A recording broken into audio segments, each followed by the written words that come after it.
is calling a Republican colleague. Is Senator Loomis or Senator Rounds here? If not, I'm gonna, Lummis is here. okay. Senator Loomis, please.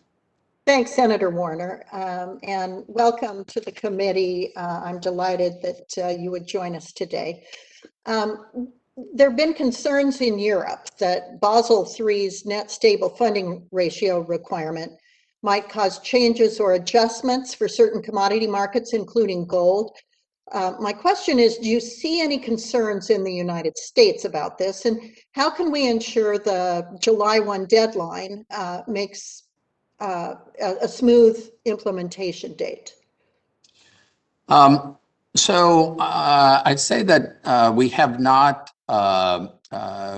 seen evidence currently of that phenomenon in the United States as we approach implementation of the NSFR. Now, we have provided a long runway towards implementation of the NSFR. We had a very comprehensive comment process in the United States. We took account of many of those comments in implementing our final rule, and we provided a lot of advance notice to firms as to how to prepare for it. So I do think that we have done a fair bit to ensure that that transition is smooth. Thank you. I'm going to switch over to the project that Wyoming's done to complete its regulations and bank examination manual for digital assets. It covers issues like digital asset volatility risk, money laundering and sanctions requirements, custody, digital asset receivership, and capital standards. Can you provide an update on the FFIEC and Federal Reserve's work towards the creation of a supervisory framework for bank digital asset activities? The OCC, the FDIC, and the Fed are working together, again, in what we've been calling a sprint. So over a relatively concentrated period of time to pull together all of our work in digital assets and to have a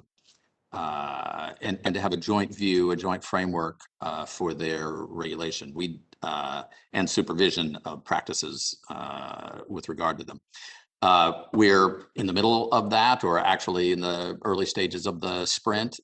So it would be premature for me to tell you where that's going to turn out. But this is something that is a high priority, not only as a matter of importance, but as a matter of chronology. And we expect to be able to give at least some results from that soon. Well, and while you're doing that, I want to refer you to the work that Wyoming has done. The Wyoming Division of Banking has done this securities examination manual. It has done this special purpose depository institution custody and fiduciary examination manual. It has done this SPDI, Bank Secrecy Act, anti-money laundering, asset control examination manual. It has done this risk examination manual. It has done the BSA, AML, and FAC compliance for these. It has done the examinations manual. Here it is. It's done the information security for SPDIs. It has done the payment system risk compliance here. We've got 771 pages of ways to assist you in understanding all of the hard work that Wyoming has done to provide a template for your good work. So I just want to point out that you have a good roadmap in front of you for future reference. I appreciate that, and I hope that when we're done, we have something that is nearly so comprehensive. Wonderful, thanks.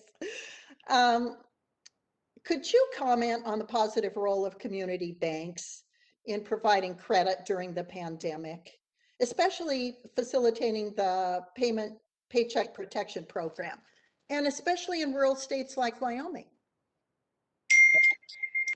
Community banks were essential in the PPP program.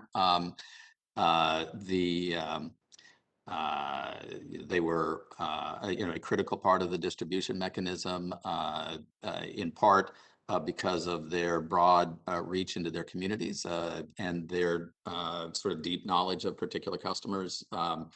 I think it would have been difficult for the PPP program to have worked without the participation of the community. Thank you, Mr. Chairman. You hit the 5-minute nail on the head. I appreciate your appearing before the committee today, and I yield back. All right. I